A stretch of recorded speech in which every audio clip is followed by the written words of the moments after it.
Hello दोस्तों, कैसे हो आप सब। आशा करता हूँ बहुत ही बढ़िया होंगे और आपकी तैयारी बहुत ही अच्छी चल रही होगी, शानदार तरीके से चल रही होगी और चलनी भी चाहिए। कहते हैं ना, आंखों में अरमान लिया, मंजिल को अपना मान लिया, अब मुश्किल क्या आसान क्या, अब ठान लिया तो ठान लिया। अब ठान लिया है कि 2024 के अंतर्गत BSTC के अंतर्गत हमें क्या है, पेपर क्लियर करके मानेंगे। अब ठान लिया है कि अपने सपनों को पूरा करके मानेंगे। जो BSTC 2024 की जो तैयारी कर रहे हैं उन बच्चों के लिए एक बेहतरीन पहल और एक बेहतरीन तरीके से हम क्लास लेकर के आए हैं, जिसके अंतर्गत हम लोग क्या करने वाले हैं, प्रीवियस ईयर क्वेश्चनों को डिस्कस करने वाले हैं। मेरे प्यारे बच्चों, BSTC के अंतर्गत जितने भी एग्ज़ाम लगती हैं प्रेजेंटा में, इनमें क्या है 80% से लगभग क्या पूछा जाता है, प्रीवियस ईयर क्वेश्चन ही पूछे जाते हैं। इर्द गिर्द उसी के और पास के क्वेश्चन ही बनते हैं। लगातार एक ही टॉपिक में से वही गिने चुने क्वेश्चन हैं, वो ही रिपीट होते रहते हैं। मेरे प्यारे बच्चों, हम क्या है, एक एक क्लास को, एक एक सब्जेक्ट को अलग अलग तरीके से कवर करने वाले हैं। GK को एक क्लास में अलग तरीके से कवर करेंगे, हिंदी की अलग क्लास लेकर आएंगे। इसी प्रकार से आपको शाम को 8 बजे पर डे एवरीडे आपको क्या मिलने वाली है, यह क्लासें अपलोड होती रहेंगी, ठीक है, आपके लिए प्रैक्टिस सेशन के लिए। चलिए दोस्तों, आज की हम क्लास स्टार्ट करते हैं। आज की हमारी क्लास का जो पहला क्वेश्चन हो जाएगा वो हो जाएगा क्या, राजस्थान को मुख्य फसल क्या है। तो राजस्थान की जो मुख्य फसल है वह क्या है, तो राजस्थान की जो मुख्य फसल है वह हो जाएगी कौन सा, बाजरा। कौन सी हो जाएगी, बाजरा रहने वाली है। तो राजस्थान में सर्वाधिक कौन सी फसल बोई जाती है, बाजरा, क्योंकि यहाँ पर क्या है, पानी की कमी होने के कारण यहाँ पर क्या है, बाजरा फसल है जिसको पानी कम मात्रा होनी चाहिए, तो बाजरा हो जाएगी। नेक्स्ट क्वेश्चन हो जाएगा कि खानवा के युद्ध में कौन पराजित हुआ। किसमें, खानवा के युद्ध में कौन पराजित हुआ, तो खानवा के युद्ध में पराजित हुए वो हुए राणा सांगा, ठीक है। तो बाबर और राणा सांगा के बीच में युद्ध हुआ था खानवा का, जिसमें राणा सांगा क्या हुए थे, पराजित हुए थे महाराणा सांगा, ठीक है।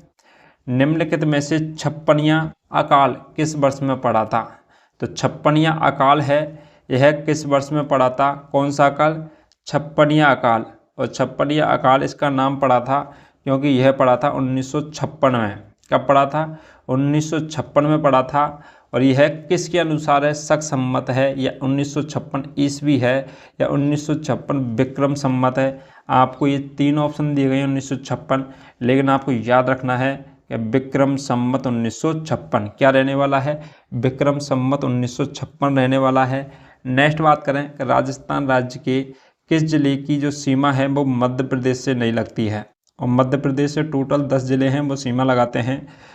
अपन बात करते हैं कि सीमा कौन कौन से ज़िले लगाते हैं, तो आपको याद रखना है, धौलपुर लगाता है, करौली लगाता है, सवाई माधोपुर लगाता है। इसके अलावा अपन बात करें कोटा के अलावा बारां, झालावाड़, चित्तौड़गढ़ लगाता है, प्रतापगढ़ लगाता है, बांसवाड़ा लगाता है। इस प्रकार से ये ज़िले हैं जो आपको क्या लगाते हैं, सीमा लगाते हैं।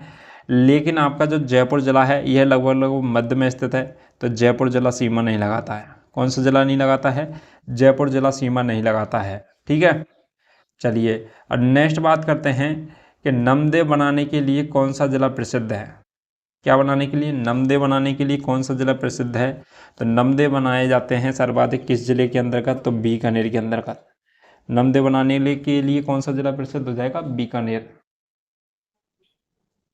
मैगजीन बहुआयात से पाया जाता है, तो मैगजीन बहुआयात से पाया जाता है तो वो हो जाएगा बांसवाड़ा में। किसके अंतर्गत, मैगजीन कहाँ पर पाया जाता है सर्वाधिक, तो वो पाया जाता है बांसवाड़ा के अंतर्गत। डूंगरपुर बांसवाड़ा वाला जिला है उसके अंतर्गत, बांसवाड़ा के अंतर्गत। राजस्थान के किस मुख्यमंत्री का कार्यकाल जो सबसे अधिक लंबा रहा है, तो सर्वाधिक जो कार्यकाल रहा है वो रहा है 17 वर्ष। और 17 वर्ष किसका रहा है, तो वो रहने वाला है किसका, मोहनलाल सुखाड़िया का। मोहनलाल सुखाड़िया ने 17 वर्ष शासन किया है। अभी प्रेजेंट टाइम में बात करें दूसरे नंबर पर आ गए हैं कौन से, वो आ गए अशोक गहलोत। इससे पहले भैरव सिंह शेखावत थे 3 वर्ष के लिए, और अशोक गहलोत भी 3 वर्ष के लिए। लेकिन प्रेजेंट टाइम के आंकड़ों के अनुसार दूसरे नंबर पर अशोक गहलोत और तीसरे नंबर पर भैरव सिंह शेखावत, ठीक है। चलिए नेक्स्ट बात करते हैं दर्रा वन्यजीव अभ्यारण्य किस जिले में स्थित है? दर्रा वन्यजीव अभ्यारण्य है वो किस जिले के अंतर्गत स्थित है? तो दर्रा वन्यजीव अभ्यारण्य हो जाएगा, वो हो जाएगा कोटा के अंतर्गत। किसके अंतर्गत हो जाएगा? कोटा के अंतर्गत हो जाएगा। नेक्स्ट हो जाएगा गुलाबो किस क्षेत्र में प्रसिद्ध है? तो गुलाबो है, तो गुलाबो सपेरा है वो किस क्षेत्र में प्रसिद्ध हो जाएगी? तो गुलाबो सपेरा है वो हो जाएगी नृत्य के क्षेत्र में। ये क्या है? नृत्यांगना गुलाबो सपेरा। ठीक है, चलिए नेक्स्ट बात करते हैं नेक्स्ट क्वेश्चन की कि राजस्थान का जो प्रवेश द्वार है वो किसे कहा जाता है? राजस्थान का प्रवेश द्वार कहा जाता है किसको? तो राजस्थान का प्रवेश द्वार कहा जाता है, वो कहा जाता है भरतपुर को। किसको कहा जाता है राजस्थान का प्रवेश द्वार? भरतपुर को कहा जाता है। राजस्थान का राज्य पक्षी कौन सा है? तो राजस्थान का राज्य पक्षी पूछ ले आपसे तो वो कौन सा हो जाएगा? वो हो जाएगा अपन का कौन सा? घोड़ावन। घोड़ावन, ठीक है। इसे ग्रेट इंडियन बस्टर्ड भी कहा जाता है घोड़ावन को, ठीक है, तो आपको याद रखना है। इसके अलावा बोलते हैं तिमनगढ़ का किला है वो कहाँ स्थित है? तो तिमनगढ़ का किला स्थित हो जाएगा, वो कहाँ हो जाएगा? तो ये हो जाएगा करौली के अंतर्गत। करौली के अंतर्गत एक मेला बढ़ता है, लक्खी मेला बढ़ता है केला देवी का, जिसके अंतर्गत लांगोरिया गीत गाया जाता है लक्खी मेले के अंतर्गत, वो हो जाएगा अपन का करौली के अंतर्गत। और इसके अलावा तिमनगढ़ का किला है जहाँ पर क्या है आदमी पत्थर के बन चुके थे, किला पूरा किला खंडर हो गया था, वो क्या यहाँ पर हो जाएगा करौली के अंतर्गत। नेक्स्ट बात करें लोकसभा चुनाव 2009 में सचिन पायलट किस स्थान के सांसद बने थे? तो 2009 के अंतर्गत जो सचिन पायलट सांसद बने थे, ये करंट का क्वेश्चन है आपका, ठीक है। आपके करंट में भी इसी प्रकार से क्वेश्चन पूछे जा सकते हैं कि प्रेजेंट टाइम मुख्यमंत्री कौन है, राज्यपाल कौन है, ठीक है, और सांसद किस जगह से कौन बना है। इन चीज़ों के आप को करंट अफेयर के अंतर्गत आपको क्लास लेके पढ़ना पड़ेगा, ठीक है। तो अपन इसके अनुसार बात करें तो ये आपको एग्जाम में नहीं पूछा जाएगा दोबारा, लेकिन फिर भी बता देता हूँ, तो ये हो जाएगा अजमेर, ठीक है। ये नए आंकड़ों के अनुसार पूछा जाएगा 2024 के। बिजोलिया आंदोलन किसने शुरू किया था? तो बिजोलिया आंदोलन है वो किसके द्वारा शुरू किया गया था? तो वो किया गया था विजय सिंह पथिक के द्वारा। किसके द्वारा किया गया था? विजय सिंह पथिक के द्वारा बिजोलिया आंदोलन शुरू किया गया था। विजय सिंह पथिक के द्वारा बिजोलिया आंदोलन, B for Bijolia, B for Vijay Singh Pathik, ठीक है। तो राजस्थान में नमक उत्पादन के लिए कौन सी झील प्रसिद्ध है? तो राजस्थान के अंतर्गत नमक उत्पादन के लिए जो सबसे खारी झील है वह कौन सी हो जाएगी? सावर झील। तो सावर झील है, इसके अंतर्गत क्या है? नमक का उत्पादन किया जाता है। नेक्स्ट क्वेश्चन की बात करें बीसलपुर है बांध, बीसलपुर क्या है? बांध है, वह किस जिले में स्थित है? तो बीसलपुर जो बांध है उससे क्या है जयपुर के अंतर्गत क्या की जाती है? पानी सप्लाई की जाती है। पीने का पानी जयपुर के अंतर्गत किससे आता है? बीसलपुर बांध से आता है। और ये फेमस, ये किस जगह पे पाया जाता है? तो टोंक के अंतर्गत पाया जाता है। नेक्स्ट बात करें कि महाराणा प्रताप की मृत्यु कहाँ हुई थी? तो महाराणा जो प्रताप की जो मृत्यु की बात करें तो मृत्यु हुई थी इनकी महाराणा प्रताप की चावंड में। कहाँ पर हुई थी?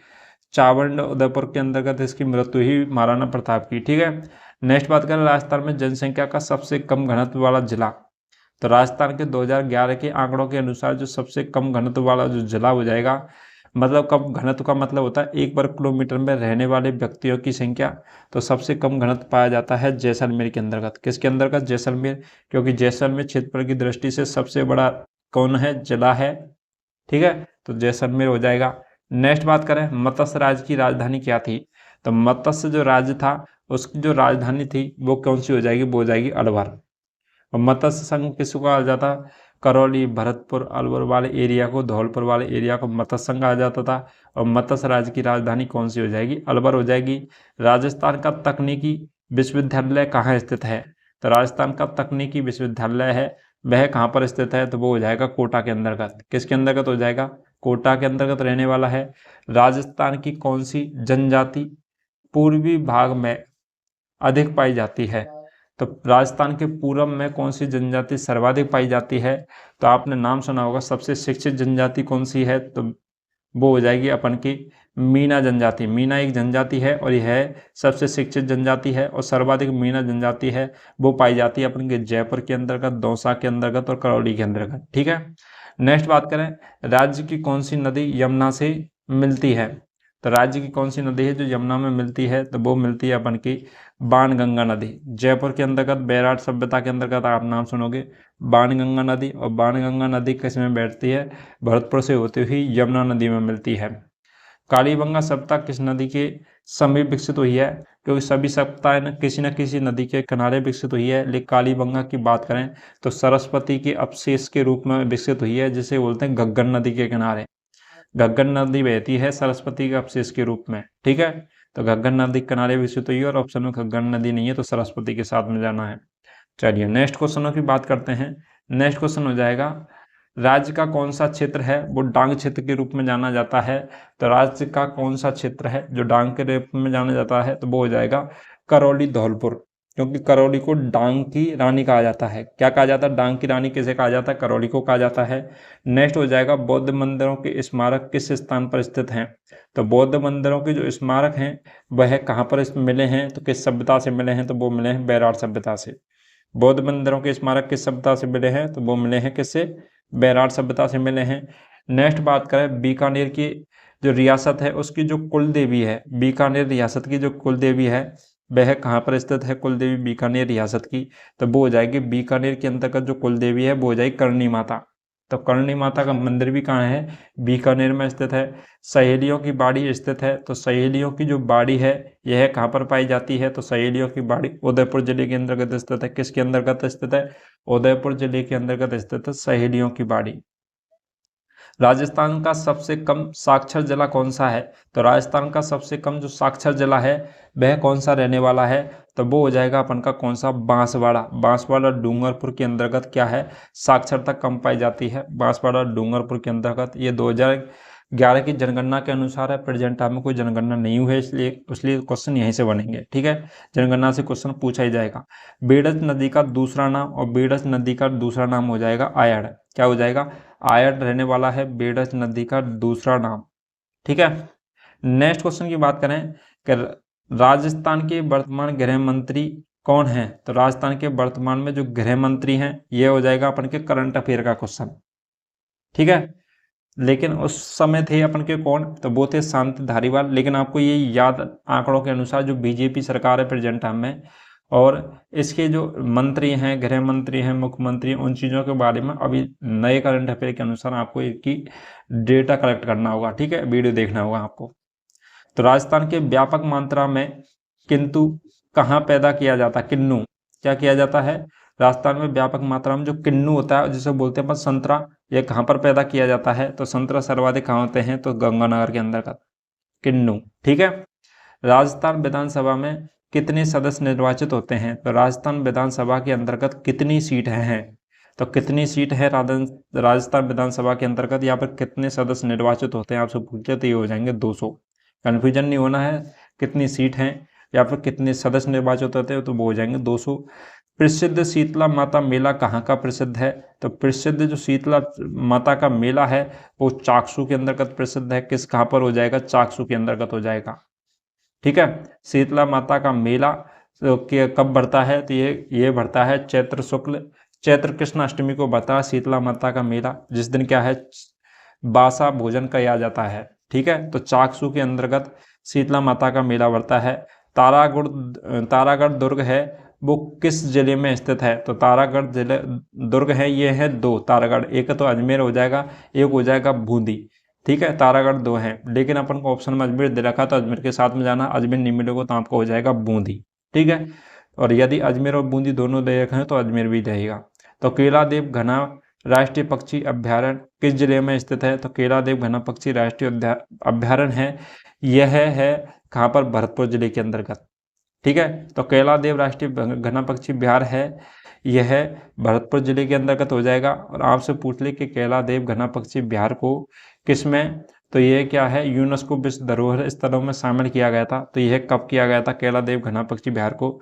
तो वो किया गया था 1985 ईस्वी में। केलादेव घनी पक्षी अभ्यारण्य को किसमें किया गया था? यूनेस्को विश्व धरोहर स्थलों में शामिल किया गया था, ठीक है। तो आपको ये एग्जाम की दृष्टि से ये भी इम्पोर्टेंट है कि कितनी चीज़ें हैं जो यूनेस्को विश्व धरोहर चीज़ों में शामिल होती हैं। तो 6 के लिए आते हैं, तो कितने के लिए आते हैं? 6 के लिए आते हैं। तो 6 के लिए कौन कौन से होते हैं? आम, गाजर, इधर लिख देता हूँ, एक सेकंड रुको। गाजर,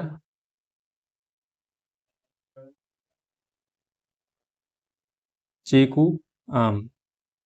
तो गाजा, चीकू, आम ये आपको याद रखना है। इसके अंदर 6 किले हैं।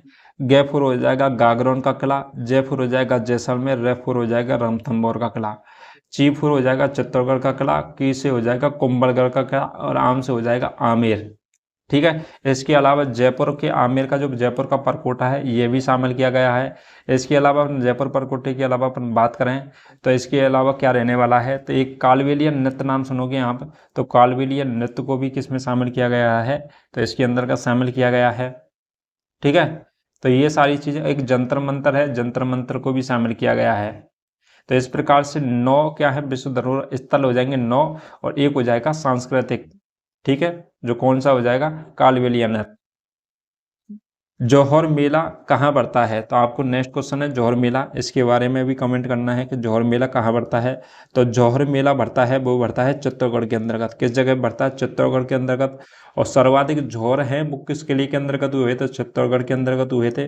और कितने जौहर हुए हैं अभी तक, तो ये होते 3 जौहर। कितने जौहर हुए, 3 जौहर हुए हैं। नेक्स्ट बात करें कि झुंझुनू जिला किस धातु के लिए प्रसिद्ध है, तो झुंझुनू जो जिला है यह किस धातु के लिए प्रसिद्ध है, आपसे पूछ ले तो ये हो जाएगा तांबा के लिए। किस धातु के लिए प्रसिद्ध है, तो तांबा के लिए प्रसिद्ध है झुंझुनू जिला। ठीक है। नेक्स्ट क्वेश्चन की बात करते हैं, तो नेक्स्ट क्वेश्चन हो जाएगा अपन का, ब्रह्मा मंदिर कहाँ स्थित है। जो ब्रह्मा जी का जो मंदिर है, एकमात्र ब्रह्मा जी का मंदिर है, वो भी कहाँ स्थित है, तो ये हो जाएगा अपन के पुष्कर अजमेर में। कहाँ पर हो जाएगा, पुष्कर अजमेर के अंतर्गत ब्रह्मा जी का एकमात्र मंदिर है। डबोक हवाई अड्डा कहाँ स्थित है, तो डबोक हवाई अड्डा है, यह कहाँ पर स्थित है, तो आपसे पूछ ले डबोक हवाई अड्डा, ये हो जाएगा उदयपुर जिले के अंतर्गत। किसके अंतर्गत होने वाला है, उदयपुर जिले के अंतर्गत स्थित है डबोक हवाई अड्डा। राजस्थान में राज्यसभा में कुल कितने सदस्य निर्वाचित होते हैं, तो राजस्थान के अंतर्गत कितने सदस्य हैं जो निर्वाचित होते हैं, तो निर्वाचित होते हैं वो होते हैं 10 सदस्य। 10 सदस्य क्या होते हैं, निर्वाचित होते हैं। और लोग अपन के विधानसभा की सीटें कितनी हैं, तो विधानसभा की सीट हैं हमारे, तो वो हो जाएंगी कितनी, वो हैं 200। आपसे पूछ ले, विधानसभा की सीटें, विधानसभा की सीटें हो जाएंगी, अभी पढ़ा था 200। लोकसभा की सीटें तो वो हो जाएंगी 25, और राज्यसभा की सीटें तो वो हो जाएंगी 10। ठीक है, ये तीनों आपको याद रखना है। मृग संरक्षण के लिए कौन सी जाति प्रसिद्ध है, किसके लिए, मृग संरक्षण के लिए। और मृग संरक्षण के लिए कौन सी जाति प्रसिद्ध है, तो वो हो जाएगी बिश्नोई। आपसे पूछ ले, वृक्ष संरक्षण, मृग संरक्षण, जानवरों के संरक्षण, वन जीवों के संरक्षण के लिए तो भी क्यों रहने वाली है, बिश्नोई रहने वाली है। ठीक है। और किस जिले, नेक्स्ट क्वेश्चन हो जाएगा, किस जिले की सीमा उत्तर प्रदेश राज्य से मिलती है, तो किस जिले की सीमा है। आपको आंकड़ा अभी प्रेजेंट है 50 जिले हो गए, लेकिन आपको क्वेश्चन 33 जिलों के अनुसार ही एग्जाम में देखने को मिलेगा, 50 जिलों के अनुसार नहीं मिलेगा। ठीक है। तो किस जिले की सीमा है, वो उत्तर प्रदेश के साथ में लगती है, तो वो लगती है भरतपुर जिले की। किसकी लगती है, भरतपुर जिले की सीमा उत्तर प्रदेश के साथ लगती है। नक्की झील कहाँ स्थित है, और नक्की झील पूछ लिया आपसे तो ये हो जाएगा माउंट आबू के अंतर्गत। किसके अंतर्गत रहने वाली है, नक्की झील पूछ लिया आपसे तो माउंट आबू सुरोई के अंतर्गत स्थित है नक्की झील। हिंदुस्तान जिंक प्लांट किस जिले में स्थित है, तो हिंदुस्तान जिंक जो प्लांट है यह किस जिले के अंतर्गत स्थित है, तो ये हो जाएगा उदयपुर जिले के अंतर्गत। कौन सा, हिंदुस्तान जिंक प्लांट उदयपुर जिले के अंतर्गत स्थित है। नेक्स्ट क्वेश्चन हो जाएगा, 8वीं योजना में सूरतगढ़ में किस तरह की परियोजना शुरू की गई थी, ये आपको बनेगा किसका क्वेश्चन, तो ये करंट अफेयर का क्वेश्चन है। ठीक है। तो 8वीं परियोजना में जो सूरतगढ़ के अंतर्गत किस तरह की परियोजना शुरू की गई थी, तो वो की गई थी अपन के थर्मल पावर की। किसकी गई, थर्मल पावर की। ठीक है। तो करंट अफेयर के क्वेश्चन भी आपको पढ़ने, क्योंकि कई बार एग्जाम में मिल रहे हैं, आपको देखा होगा कई क्वेश्चन आ चुके हैं अभी तक। तो गोगा बेड़ी पशु मेला है, यह कहाँ बढ़ता है, तो गोगा बेड़ी जो पशु मेला है यह बढ़ता है हनुमानगढ़ में। सर्वाधिक मेले हैं वो पशु मेले हैं, वो बढ़ते हैं अपन के किसमें, नागौर जिले के अंतर्गत बढ़ते हैं। सर्वाधिक पशु मेला पूछ ले तो नागौर जिले के अंतर्गत बढ़ेगा। ठीक है। और गोगा मेड़ी पशु मेला है वो कहाँ बढ़ता है, हनुमानगढ़ के अंतर्गत बढ़ता है। नेक्स्ट बात करें कि तेल एवं प्राकृतिक गैसों की विशाल मात्रा मिली है, तो तेल एवं जो प्राकृतिक गैस हैं उनकी जो विशाल मात्रा मिली है वह किस जिले से मिली है, तो तेल एवं प्राकृतिक गैसें हैं ये सर्वाधिक मिली हैं जैसलमेर के अंतर्गत से। किस जिले के अंतर्गत से मिली है, तो ये हो जाएगी अपन की जैसलमेर जिले के अंतर्गत से मिली है। ठीक है। नेक्स्ट बात करें ख्वाजा मुइन चिश्ती की जो दरगाह है यह कहाँ पर स्थित है, तो ख्वाजा मुइन चिश्ती की दरगाह पूछ लिया आपसे, पुष्कर का मेला पूछ लिया आपसे, ब्रह्मा जी का मंदिर पूछ लिया आपसे। ठीक है, तो वो कहाँ रहने वाले हैं, वो रहने वाले अजमेर के अंतर्गत। किसके अंतर्गत रहने वाले हैं, अजमेर के अंतर्गत रहने वाले हैं। नेक्स्ट हो जाएगा सरगासूली स्थित है, तो सरगासूली है यह कहाँ पर स्थित है, तो सरगासूली स्थित हो जाएगी, वो हो जाएगी अपन के जयपुर के अंतर्गत। जयपुर के अंतर्गत आमेर का किला स्थित है, जयपुर के अंतर्गत हवा महल स्थित है, जयपुर के अंतर्गत जंतर मंतर स्थित है, जयपुर के अंतर्गत राजस्थान की विधानसभा स्थित है, जयपुर के अंतर्गत अभी प्रेजेंट टाइम में आपसे पूछ ले कि राजस्थान की राजधानी क्या, ये करंट अफेयर का क्वेश्चन बन सकता है, तो वो हो जाएगी जयपुर शहर। क्या हो जाएगी, जयपुर शहर, क्योंकि 50 आंकड़ों के अनुसार क्वेश्चन इसी प्रकार से बनेगा आपका। इनमें कोई अपडेट नहीं आएगा, लेकिन उसी में वही करंट अफेयर का क्वेश्चन बनेगा कि संभागीय व्यवस्था को कब चालू किया गया था, और ये सारे क्वेश्चन बन सकते हैं। निम्नलिखित में से किस जिले में कोई रेल नहीं है, तो राजस्थान का ऐसा कौन सा जिला है जिसके अंतर्गत रेलगाड़ी नहीं पाई जाती, नहीं जाती है, तो ये है पुराने आंकड़ों के अनुसार, अभी प्रेजेंट के आंकड़ों के अनुसार नहीं है। तो ये हो जाएगा किस जिले के अंतर्गत नहीं पाई जाती है, तो ये बांसवाड़ा जिले। तो बांसवाड़ा जिले के अंतर्गत प्रेजेंट टाइम में भी नहीं जाती और पहले भी क्या नहीं जाती है, रेलगाड़ी नहीं जाती है। ठीक है, तो आपको ये 50 क्वेश्चन मैंने अभी तक सॉल्व कराए हैं, ये आपको अच्छे तरीके से समझ में आ गए होंगे। ठीक है, तो इसी प्रकार से मैं अन्य सब्जेक्ट जैसे हिंदी, इंग्लिश, इसके अलावा रीजनिंग, उनके भी जो क्वेश्चन हैं जितने भी 50 से 25-30 जितने भी क्वेश्चन हैं प्रीवियस ईयर, उनको भी मैं एक एक करके आपको सॉल्व कराने वाला हूँ। चलिए दोस्तों, आपको ये वीडियो अच्छा लगा हो तो वीडियो को लाइक कीजिए और कमेंट कीजिए वीडियो कैसा लगा, और इसके अलावा आपको वीडियो को ज़्यादा से ज़्यादा शेयर करना ताकि आप जैसे भाइयों की मदद हो सके और एक बेहतर कंटेंट का आप लाभ ले सकें। मेरे प्यारे बच्चों, मैं सभी प्रीवियस ईयर पेपरों को इसी प्रकार से आपको डालने वाला हूं। चलिए दोस्तों, अभी मानसिक वाला ये नेक्स्ट क्लास में आपको देखने को मिलेगा। चलिए दोस्तों, आज के लिए इतना ही, मिलते हैं नेक्स्ट क्लास में, तब तक के लिए थैंक यू सो मच।